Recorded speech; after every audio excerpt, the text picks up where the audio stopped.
Hi there, you're listening to the Conversations with Uncle Kevin podcast. This is a podcast that inspires dreamers to pursue their passions and inspire their journeys. My name is Kevin Masundiri, and I'm best known for my YouTube channel, Uncle Kevin Reacts. In this podcast, I sit down with achievers, overachievers, and doers to talk about their process, lessons they've learned, and how to make an impact. Yo, what up, guys? Welcome back to the podcast. Today, I'm joined by the one and only Steph Tsunami. Hello. Tsunami is not your last name, yeah? It's not. But you know what? Funny, there's a story behind that. My last name is Tsamis, and it's a Greek last name. It's often hard to say for some people. Yeah. And it kind of just became a nickname. People kept going, oh, like my friend's ex actually was one day like, oh, are you Steph Tsunami? I'm like, you're close, but not quite. And then the name Tsunami just kind of stuck, and then I started DJing, and it was like Steph Tsunami. There we go. I'm gonna stick with it. Make money out of this, out of a joke. Low-key, yeah. How you doing today, ma'am? How you doing? I'm really good. It's been a chill day. Didn't work, so I'm on my winter break. I'm a teacher as well, so I'm sleeping in. I like to sleep in. That is my thing. I'm a night owl, go to bed late, wake up late. I guess most DJs are, right? How do the terms work here, like for kids? Like, is it a semester? What's it called? It is, term semester, same thing. It's, I know, well, I'm an elementary school teacher, so it's different. Like high school, they might do their classes differently, but there's 3 terms. Yeah. So like first term finished. That was before winter break. Second term is like now to spring break, and then end of the year, spring break to... Yeah, so 3 terms. Got to do report cards and all that, which is kind of a drag, but it'd be like that, right? Yeah, it'd be like that. How is it? How's life being as a teacher?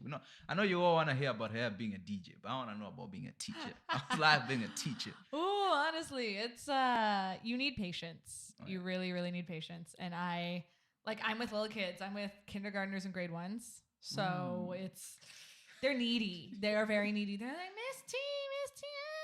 I'm just like, So it's exhausting. Like you end your day and you're like, shit, I'm drained. Especially when I have to do music stuff in the evening, or maybe even have a gig on a weekday night, because I get those sometimes. But it's good. Like I like it because I like teaching people things. I feel like I've always been a natural educator, so it works. What do you teach? Is it specific or is it like general? Anything? Well, general. Elementary school is general. I teach them how to read, write, bit of science, teach them how to do crafts. So, do they teach you something? You learn something from the little babies? They teach me self-control, maybe. Sometimes I just slap them. No, sorry. If there's any parents watching this, but patience and self-control, I'd say. Trust me, parents know. I remember during the pandemic, I had my cousin. He was like, man, I wish this schools would just open. This people, it's too much. And he had 3 kids. I was like, I'll just come say hi, bye, cool. Yeah, and like now with restrictions, like, I mean, when COVID cases were crazy, like a year or so ago, they still had schools open, so I'm crossing my fingers they never have to go back to online teaching. Yeah. Because trying to teach kids through Zoom, luckily I never did that, but if I have to do it. How do you even hold their attention? Like, literally, I can't hold their attention in person, and I have to hold their attention in real life. It's tough. But how are kids? I don't know. Like, do they have to wear masks at school and stuff, like little babies? Yeah, they tell them they do, but like... Some of mine don't. They just they'll end up down their face, and I just have to say, If I hear them do one little cough, I'm like, hey, come on. Because those kids are diseased. They touch everything. But they're being kids. They should. I mean, big kids have to. Like after a certain age, like they have to. But little ones, it is requested, but they do what they want. Most of them are pretty good about it, though. They set the laws. We just live in their world, basically. That's true. That is true. And then, do they know that you're a DJ? No, honestly, not those ones. No, because I feel like at that age, they don't really know what a DJ is. But the older ones, like I was a substitute teacher, and some of the older kids, I don't know, I would always talk about music and pop culture. And I was like, oh yeah, by the way, hey, I'm a DJ. Or they would just come in a conversation. Like I wouldn't just plop it in there. I would come in a conversation. They'd be like, what? But like a bunch of the other teachers know. Oh, They know that I kind of live a double life. how long have you been teaching? Teaching, I finished school for teaching in end of 2019. Okay, So I guess about 2 years. So no kid has grown up to the age where they come to your set and they're like, "That's my teacher." No, it's gonna be years before that. But I mean, hey, at that point, who knows? Who knows? That's what. All right. What made you get? What everybody came for. What made you get into DJing? Let me begin to DJing. So, well, I've always been very musical. Like literally since I was little, my mom tells me like I had such good rhythm. We'd go to like those kid music classes, and I'd be like hitting those 4 on the floor beats. Yeah. And I just always like all genres of music. I would scoop it up. And I remember my mom was really into country music. Ooh. And I don't love country now, but my mom would watch the country music countdown, and I'd go to school and I'd be like, Mom, record the countdown for me. I want to know who it is. And I'd predict it at like 7 years old, and I'd usually predict it right. And I just kind of started watching much music and started learning more about pop and rap and rock and all that. And I was like, this is a cool world. And then in high school, I was always kind of the go-to music girl. And then people just kept saying, oh, you should be a DJ, you should be a DJ. And I was like, oh, yeah, like, maybe. And then I went to university, and they had like a bunch of club booths set up at UBC. And they had one that was like, oh, giving free DJ tutorials. I was like, this is my chance. So I signed up, and I went to a few of them, but it was kind of inconvenient with my classes because it was late at night and I was exhausted. So I was like, you know what? Fuck this. I'm going to buy my own controller and teach myself. I learned the basics from them. Like I learned what each button does and all that. And then I bought cheap basic controller, taught myself, and slowly better. Slowly became Vancouver's #1 DJ. Yeah. Oh, I don't know about that. Yeah. Okay. But there are so many good DJs in Vancouver. Like honestly, a lot of talent that is often not recognized. I mean, because of this pandemic too. Like I feel like a lot of good DJs aren't getting the cred they deserve. But how do you get it? Like by performing more? How do I get? Yeah, well, I feel like the pandemic actually helped me because before it, I was just kind of like, I was playing a bunch of bars. I played a bunch of random venues and just whatever they want. Like I'd play top 40 and what they wanted me to play. And then like, cause I love techno, I love drum and bass, I love house. That's my thing. And then COVID started and it all moved to live streams, and I got asked to do a few live streams. And I feel like on those live streams, I was able to kind of showcase my actual sound. And then people started watching these streams being like, oh, wow, like she's good, I guess. And then as restrictions loosened, it was like, oh, want to play this party, want to play this party. And it kind of it's just slowly builds up, and you meet a lot of people. And meeting people is really good too. I met a lot of good DJs from the streaming community, and we were all just trying to support each other and get each other gigs, get each other on each other's streams. So it helped. Nice. And what's your plan with DJing? You plan on going? Are you gonna be like what's his name, Martin Garrix type, or? I mean, hey, that'd be cool. Like travel the world and play on big stages. That'd be amazing. I'm no big room DJ though. Like he does very big room house type stuff. I do mainly, like I said, techno, drum and bass, and I feel like that's more of an underground niche. And you could get pretty big as a techno drum bass DJ and play. There's a bunch of festivals I'd love to play. And that'd be great if I could tour the world. My dream would be to tour the world and play big techno festivals, play big drum and bass festivals. And See, you just said a lot of stuff, and you have to break it down because I have no idea what it means. Okay, what's it? You are a drum and bass techno DJ. Martin Garrix is a big room DJ. Big room house. Yeah. House meaning what? So what different genres. All right. So techno is very just like you think dum dum dum dum, like very underground. Everyone's wearing all black. Ooh. I kind of like to call it the punk rock of the electronic music world. Very dark. You could go fast with it. You could go slower with it. Like Berlin, Germany is like the place for techno. And drum and bass is very fast, it's very. I'm not gonna replicate like. It's I'm all about fast beats and 130 BPM I saw somewhere. yeah, you did. Wow, you saw my bio. Yeah, I usually do over 130 BPM. That's my thing. So just the faster the better. I actually used to be a little punk kid. Like I loved punk rock. I started off with guitar and drums. Ooh. I like the headbanging. I like the jamming out, and I feel like those were good genres for me to move on into with that. So Okay. So would you ever like play festivals and stuff, or do you prefer small? What is artists? They call it like small intimate, intimate There's- rooms. That's a very hard question, and I like both so equally because festivals I like being on stage, and I love the stage design, and I love that people could really just like let themselves like freedom of expression and all these cool outfits and stuff, and just being in the woods and being in a cool outdoor setting. That's why I love festivals, but it's harder to connect to the crowd that way, I feel. Like, whereas if I'm in an intimate venue, maybe I could be closer to my friends, and it's more, you could feel the energy more, but it's pros and cons. And I feel like my music, you could hear it better on like in a more small room. So you can hear details of the song. Whereas a festival, it's easy to get drowned out by, maybe people cheering or something, but it's very 50-50. I love them both. It looks fun. Like it is. When you look at DJs, I feel like they control the energy. The whole okay, we're gonna join that. Crowd control. That's the thing. I guess I kind of do that teaching too. It's like I do something. I kind of switch up their mood a bit based on how I do it. So, the crowd you're trying to control with teaching is complicated, to say the least. Bunch of different personalities. Whereas DJing, everyone's there to listen to music, have a good time. Oh yeah. So I feel like it's less of multiple moods I need to capture. I just gotta make people dance. That's all I gotta do, right?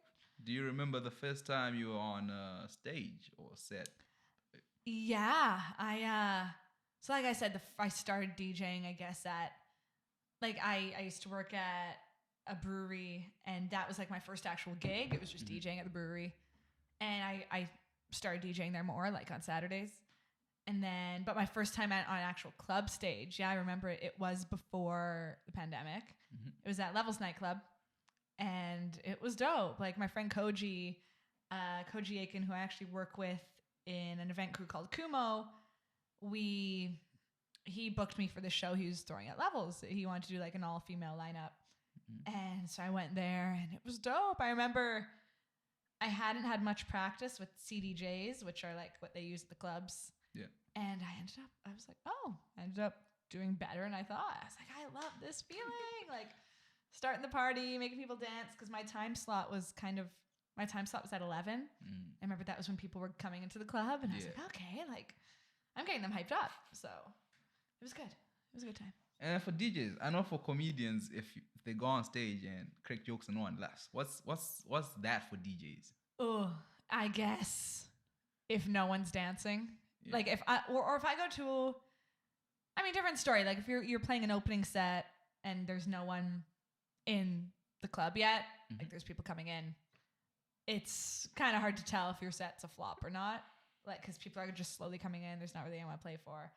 But I feel like, let's say if it was a packed room and people were just standing there talking and they were kind of dispersed away from the dance floor, I'd be like, shit, like what do I do to switch this up? But luckily parties I play, people like to dance, so yeah, that would be horrible. I'd be like, wait, do I just like change the genre right now? Like, do people want to hear Drake? Like, I don't know. What do I do? And how do you choose your music that you play? How do I choose my music? Personal preference often. Like I do a lot of, like I like a certain sound. Like I said, fast beats, certain maybe key or something like that. But I may often throw in some cool samples in there. So let's say, what's like a popular sample? I don't know. Like even like a certain lyric from a certain song, but flipped into like a techno song. Ooh. Like that might get people who might not listen to techno before be more into it. Like, they might sing along. Like I played a party on Friday that was dark techno, and I played a My Neck, My Back remix. And there were some people who could tell, they were like, oh yeah, my neck, my back. And it was good. It was good. So Right. just something that, because as much as people might not like to admit it, people like hearing lyrics in songs, and a lot of electronic music might not have lyrics. Yeah. So finding ways to incorporate some words in there. Yeah. I feel like samples are always crowd pleasers. You're just seeing what's popular, keeping my songs current. Like I don't want to play the same stuff all the time. Like I have a few favorites that I like to play repeatedly, but I feel like I'm always downloading music. Like tonight, I might go download music. I probably will. 5 times. I don't know. After Christmas shop too. We'll see. Yeah. And then, like, do you have a song that you play that people love, but you just can't take it? Ooh. There's just a lot of songs that are overplayed. It's not that I necessarily don't like them, but I feel like a go-to is always, like I said, a Drake song or like a Pitbull song. I mean, they're bangers, I'll admit, but it's like, I'll just be like, okay, I guess I... Oh, And then people scream, or even there's a new house song right now called Do It To It by Acraze, and it's a great song. It's catchy, but I'm sick of it now. Every DJ plays it who plays house, and it's kind of one of those songs that even my friends who don't really rave know it. Yeah. And if I put it on, then everyone goes nuts. So Like, it's kind of like, okay, I guess I'll keep them happy. okay, I'll just play it. Yeah. All right. And then, other than music, what else influences your taste in like the music itself? I don't know what I'm trying to ask, but yeah. What? Honest, like what influences the music I play? Yeah, other than like things that the energy and that, is there a theme to what you do? Say today I don't feel so good. Does that affect you? Honestly, sometimes. Like I know I did a stream on Sunday. I stream with a few friends random Sundays here and there. And I do a bunch of genres, like I said, and it was a really sunny day on Sunday, and I was in a mood to play house. I'm like, you know what? Techno's a little dark. Techno and drum and bass, they're a little dark for the day. So I'm like, I'm going to play some house. I'm going to play something a bit more feel good, something that makes me feel like I'm on an Ibiza beach or something. Ooh. So yeah, I feel like the weather, nature affects it. Even like fashion, lifestyle. Like, I'm big into... I used to be, still kind of am, into streetwear. Oh, and yeah. I feel like I actually started out as a hip hop DJ. So even just seeing, I feel like, fashion's another type of art. Yeah. And you could get a lot of musical inspo from that too. Fashion, nature, art, blend Nice, it in. nice. Right? How do you transition from hip hop to techno? That's Uh, that's like 80 BPM. I still love hip hop. Oh my God. But yeah, I don't know. Who knows where I'll be in 10 years? In 10 years, I might, I don't know what kind of style. Country DJ. Is there a country DJ? Is there such a thing? I mean, at the country bars downtown, someone needs to play music. Would you do it? No, she's like, nah. Is it fast enough? Is it over 130 BPM? 20 BPM. 20, wow. Slow lullaby. Sheesh. Facts. All right. Other than DJing, what else do you do? What else do I do? Yeah, like Other I than said, DJing and teaching. I like That's to it? teach. These days my life is pretty much teaching music. I'm very social. I like to go out to parties as well and just support other artists. Yeah. Like I said, I do love art. I love going for walks. I love Vancouver. I love exploring new places around the city.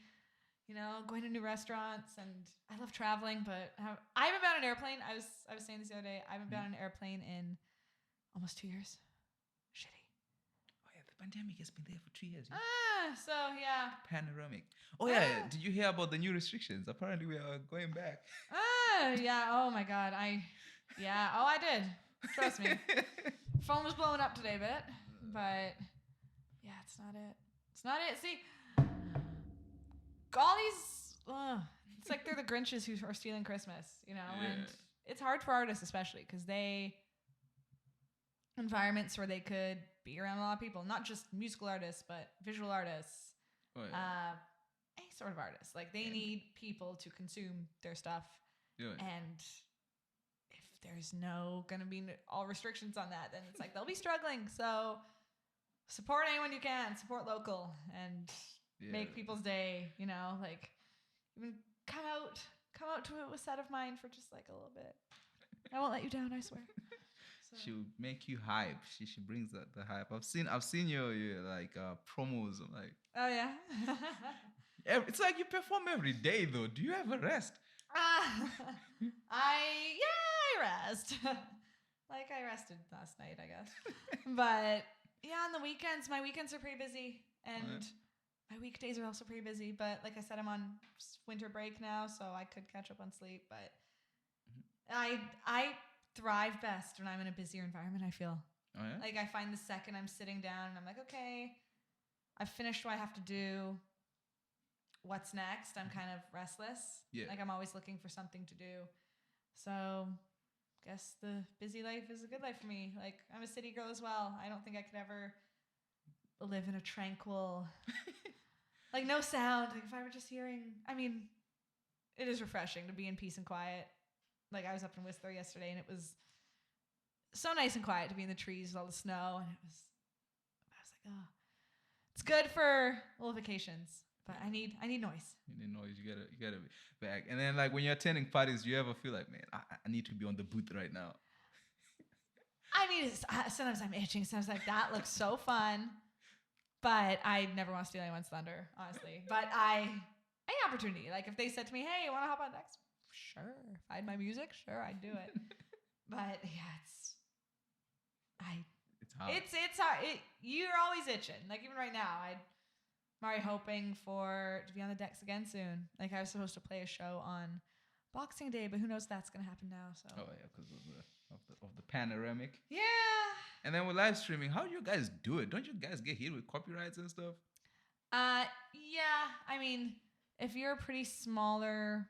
See, I mean, luckily my streams have never been pretty hugely broadcasted, but I feel like if you're a big streamer, gotta watch what you play. Like if you play a very popular song, you're like during the stream, it'll be fine, but later when your video gets saved, they'll cut out snippets of songs that, oh, copyright, sorry. But if you're a smaller stream page or Twitch account, then you might fly under the radar, but still it's like I played a stream the other week and it was people, they cut out snippets of our sets because the songs were they were popular songs, I guess. So which sucks. it is what it is. YouTube, do something. Where do you stream at? YouTube or Twitch? Twitch. It's the thing is that the reason everyone went to Twitch was because Facebook would always just take it down. Like right when Facebook heard copyright, boom, sorry, you're done. Instagram would often do the same, where they'd like give you little like warnings. But whereas Twitch, they won't cut you off, or they've never cut me off. But like I said, after the fact, they might cut out the sound of your video. So when you're watching your video later, it looks like you're just. So I mean. People always gotta find a way to ruin the fun, right? It's damn copyrights. I know. So yeah, Twitch is the move, and people still. I have friends who have gained a pretty big following on Twitch and have raised their DJ careers from it, and they still a lot of them make good money from it too. So it's good. That's good. I love it. And then let's talk about your childhood. When you're a kid, would you ever believe you become a DJ? No. I mean, as I got older, I was like, I mean, hey, maybe it's in the cards for me. But I remember being in late elementary, early high school. And like I said, I was into punk music. So I always thought, oh, it'd be cool to be in a band. Like I always thought, I'd often like dream, like I'd be like sitting there, be like, I would like to be the guitarist or drummer in a band, or even the lead singer, even though I can't really sing. I'd learn somehow. But I always thought, okay, maybe I'd be in a band. I'd be in whatever. Something that, because back then, DJs were kind of, nowadays it's easy to just pick up a controller and learn to DJ. Yeah. Like I find it's way more accessible than ever. But in the past, it was like, who would have thought, especially a female DJ? Like you don't see that. So I never really had anyone to look up to and be like, oh, I want to be like her. So yeah, I guess took me by surprise. You wouldn't believe what Would you ever go into like music production, like Absolutely. make your Yeah. own stuff? So I'm currently trying to learn. I like Ableton. I've downloaded Ableton. I've been watching a few tutorials, but again, it's like one of those things that you need the time to sit there and do it and watch. I mean, hey, now I have time. I think I'm gonna sit there over the break and watch more tutorials and actually get cracking. But I'm a bit of a perfectionist, and I feel I don't want to just release music that's half-ass. Yeah. I actually want to master it until I get a song that I think is pretty good. For now, I'm going to start with edits. I'm going to start with doing Steph Tsunami remixes to a certain song. Oh, okay. So, I mean, hey, baby steps, right? But production, there's a pretty big learning curve. And I feel like once you learn the software, people tell me you're flying. Like, you could produce a new song in 24 hours. But I know some people who now, like, even like me, like, they're learning and it takes ages just to finalize one song. So yeah, I'm learning. I know once you get your own songs out there, that leads you to bigger, better opportunities. Oh yeah. But I know some people have gotten big from just DJing alone, but I would like to have my name on a few productions. So. Okay. Still techno, or you'll be open to genres? I love this genre called footwork as well. What is that? I could give you so many subgenres, but that would be another podcast episode. Right. But footwork is like about 160 beats per minute. Again, it's fast. I consider it techno mixed with drum and bass mixed with hip hop. Damn. Okay. So it's kind of I'll have to send you some songs, but it's good. I feel like producing remixes that are footwork based would be good. But again, that's a genre that's not even really touched Vancouver. Oh, yeah. Like I've played some songs out and people are like, okay, this is dope. But good luck having a full show of footwork artists. Because I know one other person other than me who actually plays footwork. And so, I mean, hey, maybe I could start it. But yeah, there's so many genres. Jersey Club, that's like a similar thing, but more bouncy house vibe. Even doing trap. Like I like trap too. There's a lot. I know. And how is the scene here, the music scene? Is it big in Vancouver? Do you guys get festivals as well? Because I think you performed at a festival. Was it you? I think it was you. And then there was this other girl, Alison something, Wonderland. Alison Wood? She's like American though. Oh, Alice in Wonderland. That one. She was performing as well. Oh, I've never played anything with Alice in Wonderland, but I've played like local festivals. So like this summer there were a few like DIY festivals where people came together, just kind of sold tickets kind of on the low and had a bunch of people go out to the woods and party. Yeah. They weren't like Blueprint events or Live Nation or anything like that, because those weren't happening. But yeah, Canada does have, BC, Vancouver does have festivals like Shambhala, Base Coast, Contact, Faded. Like they have them. I wouldn't call this the best city for festivals just because it's hard to find land where the city would let you hold that many people, which is kind of annoying. But yeah, like the scene here is really good. I find the most popular genres of electronic music here are bass and trap or house. I feel like that's the thing. It's a very house dominated city. People love their boots and cats and boots and cats. Like people love that, but people also love their dark bass and trap and stuff like that. So there's a good scene, and I've met some great people from that scene. And I think it's just slowly getting bigger and bigger, because 10 years ago, I didn't think there was much of that. But it's, especially with the pandemic, I feel like people could really, the underground is thriving here. I will admit. I will admit. Because I feel like Vancouver has an opportunity to do big with music, especially like the way we have outdoors, the nature. And when I look at things like Tomorrowland, I'm like, we could do that here. I don't know, call it whatever, but we could. Yeah. We have the space, but I guess we have to talk to the government. We do. And I mean, like Toronto and Montreal are very good music cities. Like Montreal's just artsy as hell, and Toronto's just big. Like everything happens in Toronto, right? Yeah.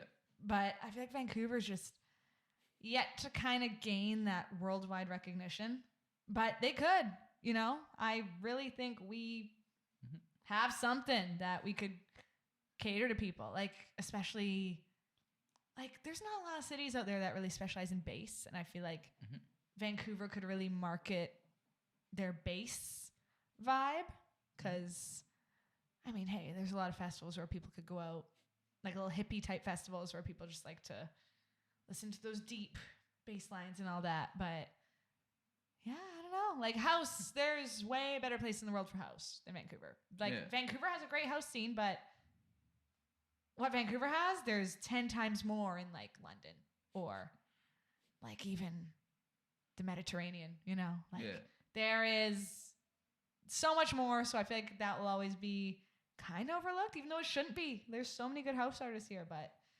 I don't know. You know, I feel Vancouver has potential. what do you think has to happen though? Is it more DJs and artists in a genre, then that's how the city builds its reputation, or is it you just have to throw a lot of parties like and allow people to come in and feel it? Like, what do you think drives? I think they just need to capture a vibe. Like I feel like you want to walk into, like, let's say I were someone from another city traveling to Vancouver. Oh, I'm looking for a party tonight. I find a party. If I go in there and I see, oh my God, the people, it's bumping. Yeah. The DJs are amazing. The people are having fun. The setting is beautiful. I'd be like, okay, the scene is good. Yeah. Or I'd have to go to a few to determine that. But if I went to a few parties that were all boom, boom, boom amazing, I'd be like, okay, Vancouver needs that recognition. And I feel like if enough people also got that same reaction that I got, then they'd spread the word, be like, hey, come to Vancouver, go there for raves. So I feel like all it takes is more international artists to be booked there, more dope parties, more people spreading the word on how cool it is. Because I feel like not enough people are spreading the word about how cool it is. Yeah, because it's pretty cool. It really is. Like, I'll be an advocate for it.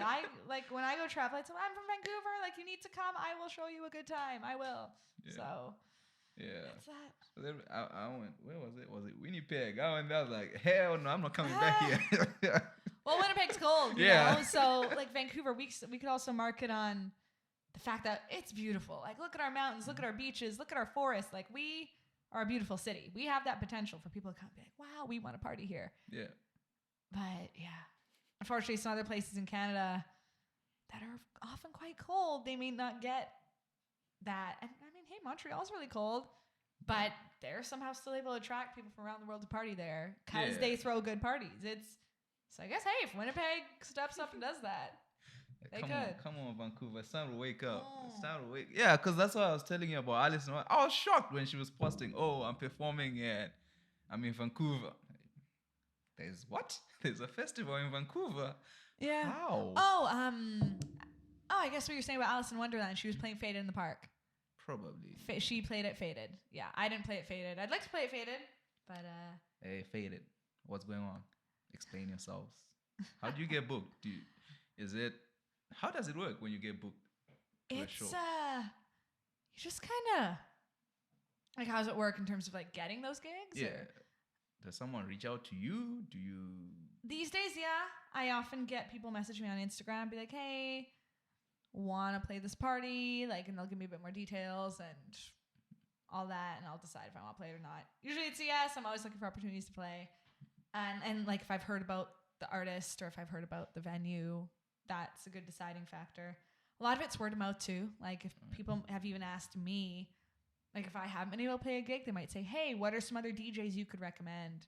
Okay. So I might shoot some names that I think would be good. And so it's kind of a chain reaction. Like, people are always trying to support each other and messaging, Facebook, Instagram, even directly reaching out to me at a show. Like, people might see me afterwards at a show, say, hey, I'm an event promoter.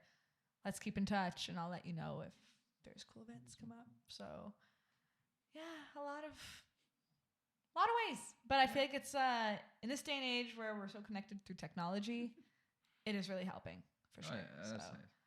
Nah, because I'm really passionate about this city. I want it to grow. I want Vancouver to be big Good. and justify its. We need people like you. And justify its cost, all right? It needs to Absolutely. it needs to justify itself. If I'm gonna party every Friday, I'll willingly pay my rent, all right? But if all I'm doing is freezing, I'm like, come on. Oh, it'd be like that. Like, give me something. Give me something. Yeah. And then in the winter, do you guys? Okay, let's say there's no pandemic. When is most fun? Is it during the winter, summer? When do people come out? Summer, absolutely. But mind you, I'm a summer girl. I love my warm weather. But people who love their skiing, like Whistler knows how to throw down. Like I often hear about Whistler parties where, because Whistler gets a lot of international people too, right? Like people from the UK, Australia, and they often bring their music scenes there with them, and a lot of DJs may come out of that. Mm-hmm. So Whistler knows how to party, and people like to go snowboarding and then have some beers and party afterward. They go snowboarding for the day. So that's like a scene in its own. I know there's a festival, snow bombing, that happens in Kelowna, where you're basically partying at a ski resort, and they have a bunch of DJs, and it's dope. But summers when the weather's nice, you could do more stuff outside without your equipment getting damaged by rain or snow. So, and there's, you could go to the beach, you could go to the woods, you could go. There's more to do in the summer for sure. Like I tell people, if there are tourists coming, come in the summer. There's more to do.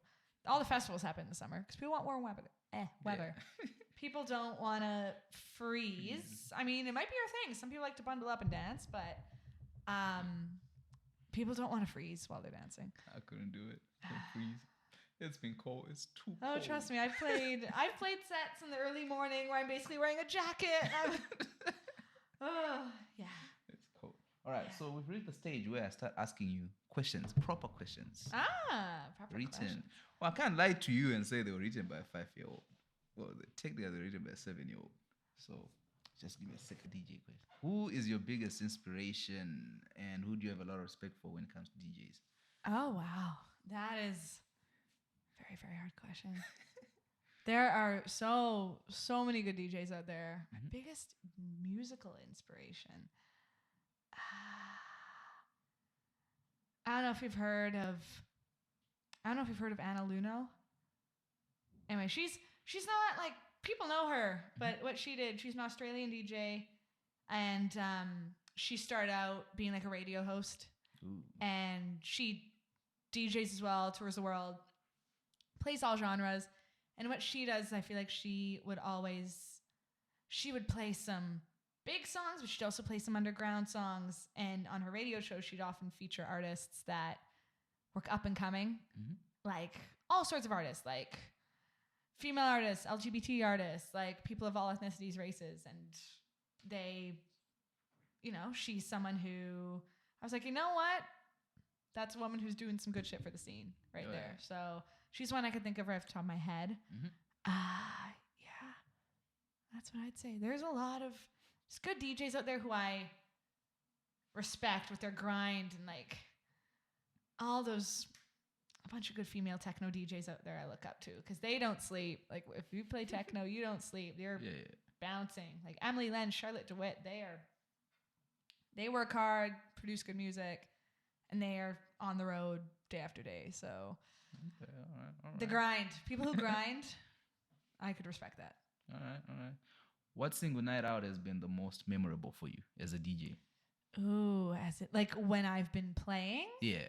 Ooh, the most memorable night out that I've played. Honestly, that Levels night, like my first actual club gig, that was very memorable because, well, for one thing, I met two really great friends that night. They're both DJs, CC and Loop. They were both booked on that lineup with me, and we're great friends to this day. And I feel like that show really kind of paved the way for more for me, and I realized how much I loved it. And even this recent party I played, this techno show, I was like, made me realize, okay, this is like, I love this scene. Like people have so much love for it. All right. Where do you think the scene is headed 1 year from now and 5 years from now? 1 year from now, well, I hope there's no restrictions and people could, get out and actually have full scale parties where you could feature a bunch of DJs on one lineup and openly advertise it without being fear of being shut down by the government. Yeah. I hope that'll be a thing in 1 year. I just hope there'll be more and more parties. There's so many event groups that have come out of this pandemic that I feel like will be thriving in a year. Like my event crew, Kumo, we saw a lot of growth in a year, and I can only imagine what some other event companies might do. 5 years, I just hope to see more and more diversity. Keep seeing more different genres, more diverse DJs instead of the same dude who plays the same house or rap track, Like I want diverse artists, diverse genres, diverse settings, and for us to be more known on a worldwide scale. So Put the CD up. yes. If you could eternally be stuck in 1 year's music scene, which year would it be? Oh, that's a really good one. Sometime in probably like 96, which is my birth year, funny enough. Like 1996 was huge for underground raves, and I feel like there are still some tunes, whether it be drum and bass, jungle, techno, house, that are classics to this day from that 90s era. Like back then, a lot of them, they were playing vinyl, and they were the parties were very underground, but there were that would have been a good era to see just everyone losing their shit over a rave because they've never experienced it before in their life. So 96 would be cool. 96. Yeah. All right. When I was a mere baby. What is one subgenre you think doesn't get the attention it deserves? Footwork. Footwork, a juke. Like these are all the same kind of category. Footwork, juke, Jersey club. Very, very underrated. Yeah. What is something that bugs you about the DJ scene? Something that bugs me with the DJ scene is, especially if you go to like nightclubs, like maybe Granville Street, wherever, like people who just come up and like, I don't love when people come up and request songs, especially if it's a whole different genre than what I'm playing. So like people who think they could, that you have this whole music library with you, and hey, you might, like I have a ton of songs. People who think you could literally just pull up any song and you will play it for them. The next song, totally. Oh yeah, I will switch that up for you. Hey, when I used to play pubs, I'd take my requests and I'd do that. But yeah. And I also don't like people who are competitive with each other, like people who are too clout chasing. Yeah. Because I feel like, hey, everyone's trying to better themselves, but you only really better yourself if you aren't so petty and jealous towards other people. Yeah. Like, help build each other up. Your success won't be impacted by giving other people success. Like, supporting someone else won't affect your success, is what I'm trying to say. So, just don't be petty. Don't be catty. I don't know. All right. And then for DJing, which, so you use vinyls or you're a CDJ? CDJs. I would love to learn vinyl. I just feel like it's rare that I'm going to show up to a gig and there be turntables. Yeah. But there is a thing here. There's like Table Tutors. They're a DJ group and they do turntables. Shout out my girl Cece. She teaches for Table Tutors. And they do like scratch DJing and stuff. But yeah, CDJs are good. Like all you do, I put my music on USB and plug it in, and there's hundreds of tunes out there. Like lugging vinyl around to each set. As much as the old heads are probably like, oh, it's the authentic way to DJ. No one wants to carry crates and crates to a gig. So I could literally just put my little USB in my pocket. It's the future. That's what it is. Things will keep developing. Yeah. But I'm a CDJ girl. CDJ. Yeah. Then you keep mentioning, is it Cruel? What's Cruel? Said your group. Oh, how do you spell that? No, you were saying it. I'm trying to remember what you were saying. Is it Kumo? Kumo, yeah. Kumo, yes. So Kumo is an event group that I'm part of, started by my friend Koji Aiken. And basically our whole thing is elevate the Vancouver scene, you know, give these Vancouver artists a platform to perform and get recognized, and also show people who like to go out, show people that, hey, the scene is dope, the scene is fun, we could put on good parties. Right. And we actually, Kumo started like right before the pandemic, and we kind of slowly got our fan base from live streaming. Like we were based out of a Studio 710, and we would have different DJs every week come perform. Oh, nice. And people liked that because they'd get their friends from who knows where to come watch them, and we just got more and more support. So, and then eventually this summer we threw our own parties, and up until now our own parties. So that's that. All right. That's Kumo. All right. I'm supporting you. We'll be there. Cheers. Throw a party, we'll come dance. But hey, 130 BPM, I don't think anyone can dance that fast. Oh, yeah, you can. Just gotta feel it. That's what's up. Yes. All right, so now we're moving to the everyone's favorite section. These are questions written by a 7-year-old. Are you serious? Seriously. Like an actual 7-year-old where like 7-year-old sat I down. don't ask these questions. Yeah, Steph. like you. No, he was like, on your podcast, your questions stink. So here, better questions. Wow. Honestly, no one will ever tell the truth better than a kid. Yeah. Like kids and old people. Yeah. That is, they will tell you the honest truth. Kids don't. Let's care. go. All right. For what in your life do you feel the most grateful? What am I feel most grateful? My family and friends. Like I just love my support system and just being around, all the love for my family, my friends, and just everyone. It's great. That's nice. That's nice. And then, if you could change anything about the way you were raised, what would it be? Anything about the way I was raised? It would have been cool to grow up in a more musical family. I'm the only one who's really musical. My sister used to dance, but she neglected that really, really early. And also maybe being a family that's a bit more into freedom of expression. Like I come from pretty traditional Greek family, and I was always kind of the black sheep who beat to my own drum. And I still am like that, you know, and my family's still their way, but they support me, they love me. But it's, if they were more like, oh, Steph, you go, spread your wings, whatever. Yeah. Who knows where I'd be. But hey, I do my own thing. Yeah. If people fuck with me, for me. And I'm not going to let anyone burn down my door. So, yeah. That's what's up. What is the greatest accomplishment of your life to date? Ooh. Honestly, finishing school and having a good teaching job, but being able to pursue my passion on the side. Because I feel like I have achieved what I want to achieve. Well, not yet. I could always achieve more. I definitely, next up, I want to tour the world. But the fact that I'm able to do the two things I want to do. So, yeah, that's that. But tour the world, okay. You mean in the big festivals or just, what would you choose? Doing club scenes, different clubs every night, different in the world? Everything.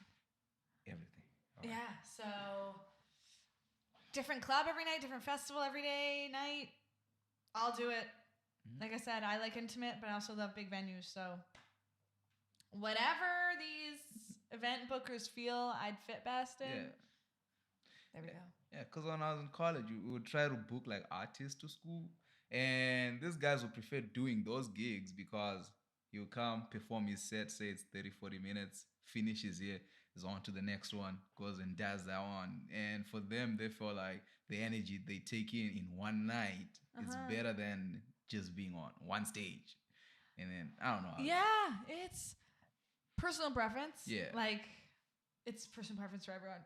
But yeah, some people love the thrill of bouncing one gig to the next. Yeah. And I'd love that thrill for sure. You know, it's no breaks, but breaks are always nice. DJs need their sleep for their sanity, right? And is Tomorrowland part of do you dream of performing at Tomorrowland? Hell yeah. Oh my God. That is the biggest festival in the world. If I could say I played Tomorrowland, see just all those people in front of me. Oh my God. Don't know what I'd do. Probably cry. And then what's it called? Lollapalooza? Is that electronic? Lollapalooza? Yeah, is it electronic? Yeah, Lollapalooza. They have everything. They have like pop, rap, electronic, rock. They're just like a general festival. I play Lollapalooza. I'll play anywhere, honestly. They had 100,000 people there. I was like, how? Crazy. Yep. How would That's you- it. Like People travel to come to these fests. festivals. They Come do. on, Vancouver. Okay, I don't know if Vancouver will allow that, but because here apparently you have to be very careful on which land you do whatever you choose to do. Yeah. Otherwise, Honestly, you end up in trouble. that's true. You really got to do your prior research. Yeah. All right. That's what I'd say.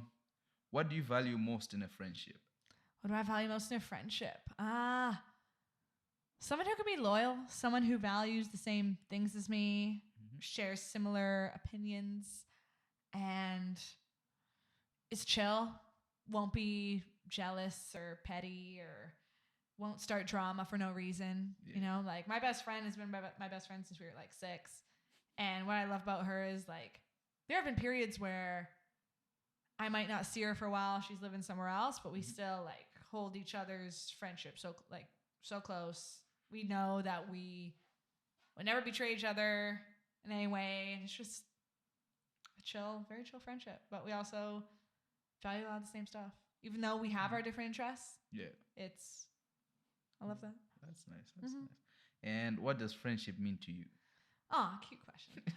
Friendship means to me, friendship could come in all shapes and sizes, but someone who, like, I love making new friends. I love going to shows and making new friends. Someone who could be a familiar face when you're feeling down or if you need someone to spend time with, companionship, who you like to do cool things with, someone to just talk to, catch up with.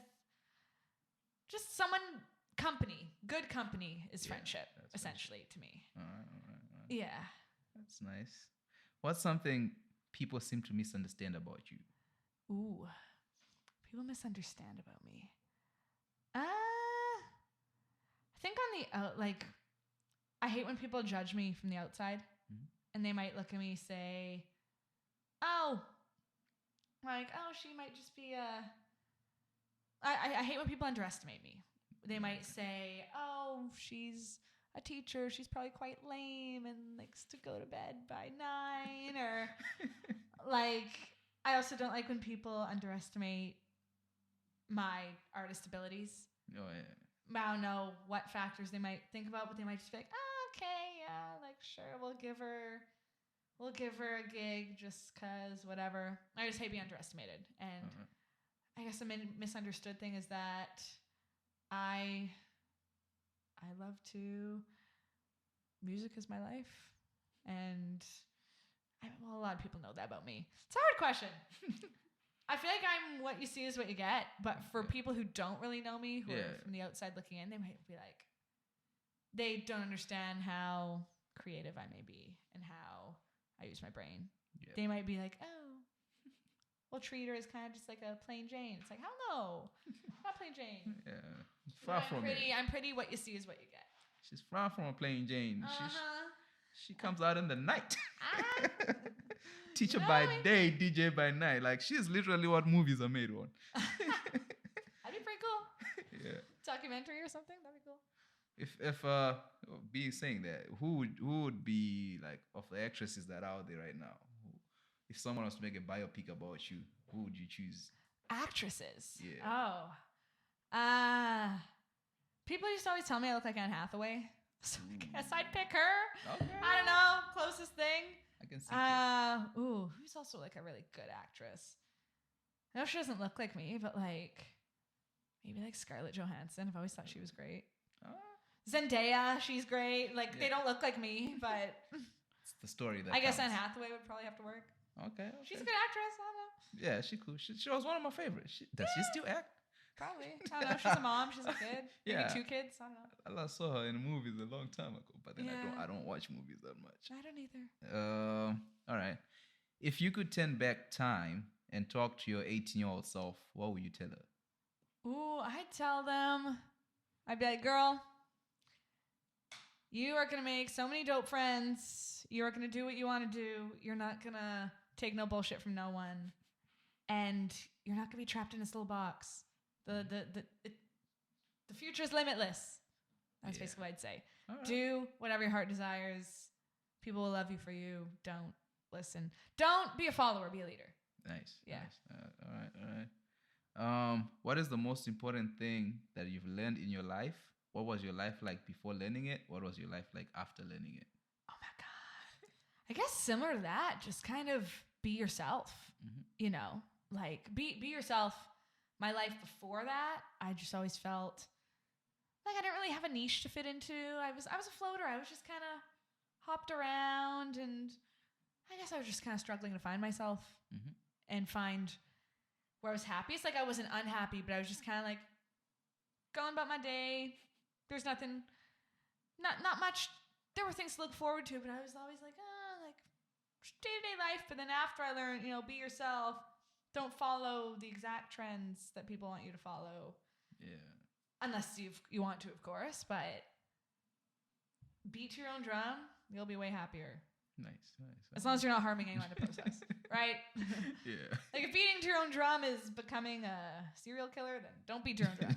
But yeah. Like, don't hurt people. All right. No, don't hurt people. Spread love. All right. And what is the best compliment you have ever received? Oh boy. I often tell people my favorite compliments are when people tell me I'm so smart or I'm so cool.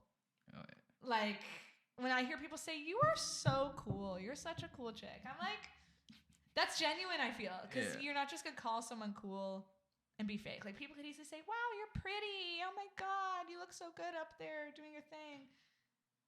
But it could be fake. They could just be sucking up. But if they say, oh, you're cool. Like the way you've done this is so smart and forward thinking. I'm like, yeah, keep my heart. I feel you. The cool one, I like it, especially when I'm told by a 12-year-old. Like, that touches me. Like, 12-year-olds, they're wholesome. Like, okay, you think I'm cool? I'm doing something right. Oh, so cute, so cute. But yeah, because they love just going, you're so old. What you talking about? Literally, like 12-year-olds, I'm double your age. That's it. That's not even they don't get it. They're just like, yeah. But I have good times with them. Good. What is your biggest failure, and what did you learn from it? Biggest failure, if ever. Some people haven't failed yet. I like to hope I haven't failed. Let me think. Yeah, no.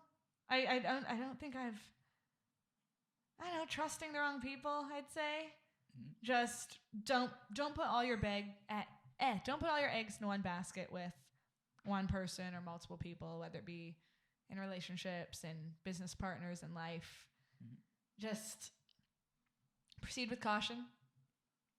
I'm someone who I've learned don't trust people so much right away, because if you go all in, they will hurt you harder. But if you go in kind of slowly, get to know them easier, then so watch who you trust. Trusting the wrong people, I'd say. That's good. Yeah. Just need to, the compliment. Blah, blah. All right. What advice would you give someone wanting to pursue a career similar to yours? Well, I would say do your research. Like I tell people, I've given this advice to a lot of novice DJs. It is worth it. Buy a cheap controller. Like you don't need to spend a lot of money to start. Like a couple $100 gets you a controller that has most of the features you'll need to play a big club. Practice. Do your research. Constantly find new music. Take note of the trends, but don't fully follow them directly. Don't be a copycat also. Don't be a copycat. Do your own thing. And look at what's around you. See what other artists are doing. Take notes from them. I also learned from shadowing other DJs, even just being up there watching them mix, seeing their mixing styles. Because even me today, like I feel like I have my own way of DJing, but I see other friends do things. I'm like, that'd be cool if I could do that in a set one day too. So yeah, practice and meet try and meet as many people as you can who are in that scene, who could potentially work with you in the future. Yeah. So go to a bunch of shows, support other DJs, go dance, see what the scene's like, and bond with other people there. Because that's how you build your community. But we're in a pandemic. How do I do that? The devil on your shoulder says. Social media, honestly, same thing. Follow DJs you admire. Maybe even reach out to them. Like, talk to them, introduce yourself. DJs, some DJs out there are busy, but some of them might respond to you, say, be willing to help you, even with tutorials. Like, I even tell people who are learning, hey, like, I mean, I've recently moved. I don't have my full decks in my decks are at my parents' place, but I tell people, oh, like, once my decks are up and running, you could come over, I could give you the lessons, you know? So just reach out through social media too. Even, I mean, don't add everyone. That's a little weird if you don't know them, but just follow a bunch of pages, see what they're doing. Yeah. And support. And then I guess this you answered, but who are the 3 people who have been the most influential to you? Yeah, my 3 people? Ooh. Can't think of direct people, but I'll be vague. I'd say like family, maybe like my mom, my best friend, and who the third? That one's a toss-up. Someone in my life who's loyal. Maybe even influential person. I don't know. Third. I'm stuck on the third. I'm sorry. So good. And then this one, I have to make sure every camera is working. What is the meaning of life? The meaning of life. Oh my God. I'm still trying to figure that out myself. I think the meaning of life is just to live it and just kind of flow with whatever comes your way, you know, float on, adapt, and life will throw you curveballs, but life will also throw you very pleasant moments. So just live in the moment. Honestly, live in the moment. Make friends, love people, do whatever your passion is, because life is really short. Yeah. And I think the meaning of life is to just live it as you like, because who knows? Even to the people who live in who knows where in the universe, who are living totally different lives than how we're living. Just live it as makes you comfortable and healthy. And you'll be living. And then you'll be not regretting stuff when you're old, I'd say, right? You want to look back and be like, life is worth living.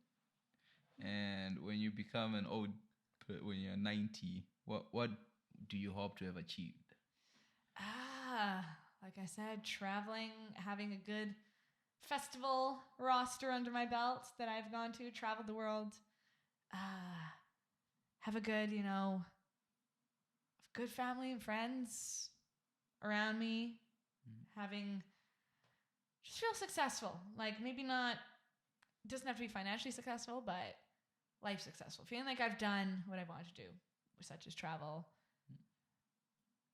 push my music career as far as I can possibly push it, and spread as much happiness as I can, honestly. Okay, well, the final 2 questions. Is there a question that you would like to be asked that I did not ask you? Oh, question that, honestly, you've covered everything. I really like would you rather questions. Would you rather? Like, would you rather do this or that? You've probably asked me a few, to be honest. But, yeah, you've pretty much asked me everything. I guess, like, upcoming projects would be one, but I'm currently just learning to produce. So stay tuned, looking for Steph Tsunami edits to start. Okay. And then maybe some originals. Who knows? But yeah, ask me whatever. But I'd say future projects, which is more or less, I feel like you've asked me something similar. Yeah. Probably. And then do you have a question for me? Do I have a question for you? Ooh. Who is next on your interviewee list? Next. I have actors coming up. Nice. Still to be confirmed. It's very hard because of the holidays. People's schedules are like, Yeah. I want to for come sure. there, but and then so a lot of people are they're planning for January after the holidays. I'm just like, okay, Yeah.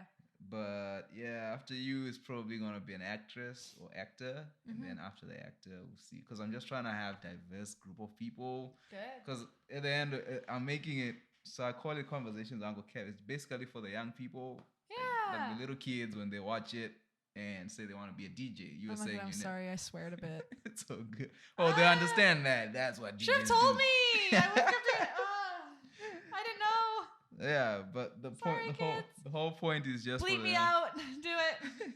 Just for them, if they want to be a DJ, now Yeah. they listen to this conversation and that gives somebody a start and know where to begin from and That is understand it. that you can be a teacher by day and A DJ by DJ night. by night. But That's the plan. So yes, follow your dreams, kids. you are the one who's educating them though. So Yeah. you it's like you serve both the kids and the parents I guess. in one day. Do you perform during the week? Sometimes, if there's events during the week. Yeah, They're often on weekends, but I may work during the day, have a gig at night. I had one recently where I DJ'd at midnight on a work night. And I did it. How's the work day the next day? Not bad. As long as I just don't drink. Just go right to sleep. Like finish your set. Maybe not stick around a bit. Just go right home. Go to sleep. Yeah, because you need to rest. Your brain, mental health as well needs to function. Oh yeah, I never. Every DJ I know doesn't sleep though. It's like, I mean, would you be an artist DJ? Would you ever do that? actress DJ. No, like an artist DJ, say like Drake, and then you are his DJ. Wherever he goes, you go.